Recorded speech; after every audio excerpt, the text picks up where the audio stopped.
যোনটো আপুনি মেজাৰ কৰিব পাৰে সেইটো আপুনি গ্ৰ' কৰিব পাৰে সেইটো আপুনি লাইফৰ লগত খটাব পাৰে আপোনাৰ বিজনেছৰ লগত খটাব পাৰে আপোনাৰ মাৰ্কেটিং কেম্পেইনত খটাব পাৰে যেতিয়া আপুনি কিবা এটা বস্তু মেজাৰ কৰিব তেতিয়া সেইটো আপুনি গ্ৰ' কৰাৰ এটা স্কোপ থাকি যায় সদায় এটা স্কোপ থাকে ধৰক 1% আপুনি গ্ৰ' কৰিছে 2% কেনেকৈ যাব 2% বা 3% সদায় এটা গ্ৰ' কৰা এটা স্কোপ থাকে যেতিয়া আপুনি বস্তুটো মেজাৰ কৰিব এটা বিজনেছত আপুনি কি মেজাৰ কৰিব পাৰে বিজনেছ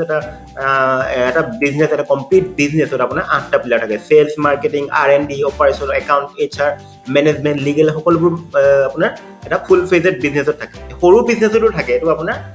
আপুনি এইটো আপোনাৰ নিজে কৰিছে নে টিম আছে এইটো বেলেগ কথা বাৰু সৰু টিমতো সৰু এটা বিজনেছতো আপোনাৰ এই গোটেইকেইটা পেৰামিটাৰ দেখা যায় গতিকে এই সকলোবোৰ আমি মেজাৰ কৰিব লাগিব স্পেচিয়েলি সেলছ মাৰ্কেটিং অপাৰেশ্যন এইবোৰ আমি মেজাৰ কৰিব লাগিব যেতিয়া এই মেজাৰ যেতিয়া কৰিম আমি তেতিয়া আমি গম পাম এইটো নেক্সট মান্থত আমি কেনেকুৱা আছিলোঁ আজি মান্থত কেনেকুৱা হ'ল আগৰ বছৰত কেনেকুৱা হৈছিলে এইটো বছৰত কেনেকুৱা হ'ল যেনেকৈ আমি একাউণ্টছবোৰ মেইনটেইন কৰোঁ সেইদৰে আমি সেলছ মাৰ্কেটিং এইবোৰ বস্তু আমি ৰেগুলাৰলি মেজাৰ কৰি থাকিব লাগে এতিয়া আমি নেক্সট আমি ডিছকাছ কৰিম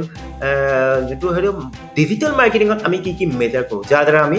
কেম্পেইনটো ইম্প্ৰুভ কৰিব পাৰোঁ আৰু নিজৰ বিজনেছটো গ্ৰ' কৰিব পাৰোঁ ডিজিটেল মাৰ্কেটিঙতো বহুত পেৰামিটাৰ আছে আপুনি মেজাৰ কৰা আপুনি যদি ফেচবুক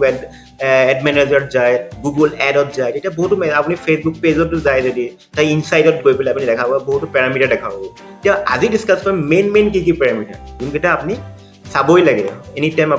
টাইম চেক কৰি থাকিব লাগে আৰু কম্পেয়াৰ কৰিব লাগে আৰু কেনেকৈ ইম্প্ৰুভ কৰিব লাগে সেইবোৰৰ ওপৰত আমি চকু দিব লাগে এতিয়া প্ৰথমটো হ'ল CTR ক্লিক থ্ৰু ৰেট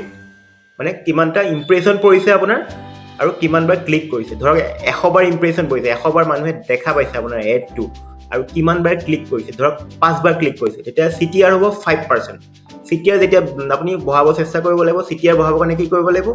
কেটচি আপোনাৰ যোনটো ক্লিকেবল আপোনাৰ এড কপি লিখিব লাগিব ক্লিকেবল আপোনাৰ থাম্বনেইল বনাব লাগিব তেনেকৈ আপুনি CTR বঢ়াব পাৰে আৰু ৰিলেটেবল হ'ব লাগিব আৰু অডিয়েন্সটো চিলেক্ট কৰোঁতে কাৰেক্ট অডিয়েন্স হ'ব লাগিব যদি ৰিলেটেবল নহয় তেওঁলোকে ক্লিক নকৰিব গতিকে সেইবোৰ বস্তু চাব লাগে CTRত এতিয়া ক্লিকছ নাম্বাৰ অফ ক্লিকছ নেক্সটটো হৈ গ'ল নাম্বাৰ অফ ক্লিকছ কিমান পৰিছে আপোনাৰ তাৰপিছত ভিডিঅ' ভিউ কিমান হৈছে 25% ভিডিঅ' ভিউ 50% 75% 95% 100% ভিডিঅ' চব বেলেগ কেটেগৰীত আহিব 95% ভিডিঅ' চোৱাতে তেওঁ ইণ্টাৰেষ্টেড হয় মানে গোটেই ভিডিঅ'টো চাই আৰু 2 ছেকেণ্ড 3 ছেকেণ্ড ভিডিঅ' চোৱা তেওঁলোকৰ ইমান ইণ্টাৰেষ্টেড নাই তেওঁ 2 ছেকেণ্ড চাই পেলাই বাউন্স কৰিছে গতিকে এনেকুৱা বেলেগ আপুনি মেজাৰমেণ্ট ল'ব পাৰে নেক্সট হৈ গ'ল CPV কষ্ট পাৰ ভিউ মানে কষ্ট পাৰ থ্ৰু প্লে বুলি ক'ব পাৰে অৰ্থাৎ 15 ছেকেণ্ড ভিডিঅ'ছ দেখাওঁতে আপোনাৰ কিমান টকা খৰচ হৈছে এইটো CPV এইটো এটা মেজাৰ কৰিব পাৰে CPC এইটো এটা বহুত ইম্পৰ্টেণ্ট পেৰামিটাৰ হয় কষ্ট পাৰ ক্লিক এটা ক্লিকত আপুনি কিমান টকা দিছে সেইটো আপুনি মেজাৰ কৰে আমি ডিজিটেল মাৰ্কেটিঙত মেজাৰ কৰোঁ CPC কষ্ট পাৰ ক্লিক কিমান হ'ব আৰু কেনেকৈ ইম্প্ৰুভ কৰিব পাৰে সেইবোৰ আমি চাওঁ কিমান হ'ব লাগে ষ্টেণ্ডাৰ্ডটো কিমান আছে আপোনাৰ ষ্টেণ্ডাৰ্ডতকৈ ওপৰত আছে নে কমত আছে সেইটো আপুনি মেজাৰ কৰিলে গম পাব নেক্সট হৈ গ'ল CPA কষ্ট পাৰ একুইজিশ্যন অৰ্থাৎ কষ্ট পাৰ কনভাৰ্জন এটা কাষ্টমাৰ একুৱায়াৰ কৰোঁতে কিমান টকা খৰচ কৰিছে সেইটো হৈ গ'ল কষ্ট পাৰ একুইজিশ্যন এইবোৰ হৈ গ'ল আপোনাৰ মেজাৰ কৰিব লগা পেৰামিটাৰ এতিয়া আমি এইটো হৈ গ'ল চিক্ৰেট আপোনাৰ মাৰ্কেটিং চিক্ৰেট সেইটো হৈছে সকলো বস্তু মেজাৰ কৰিব লাগে বিজনেছৰ সকলো বস্তু লাইফৰ সকলো বস্তু মেজাৰ কৰিব লাগে যোনটো বস্তু মেজাৰ কৰিব পাৰি সেইটো গ্ৰ' কৰিব পাৰি এতিয়া আজি ভিডিঅ'টো ইমানেই আছিলে এতিয়া আৰু যদি আপুনি ডিজিটেল মাৰ্কেটিঙৰ বিষয়ে জানিব বিচাৰে বিজনেছত এপ্লাই কৰি অতি সহজত আপুনি ডিজিটেল মাৰ্কেটিঙৰ দ্বাৰা নিজৰ বিজনেছটো গ্ৰ' কৰিব পাৰে আৰু যদি আপুনি এইটো ডিটেইলভাৱে জানিব বিচাৰে তেতিয়াহ'লে মোৰ 5 day small business transformation challenge master ক্লাছত আপুনি জইন কৰিব পাৰে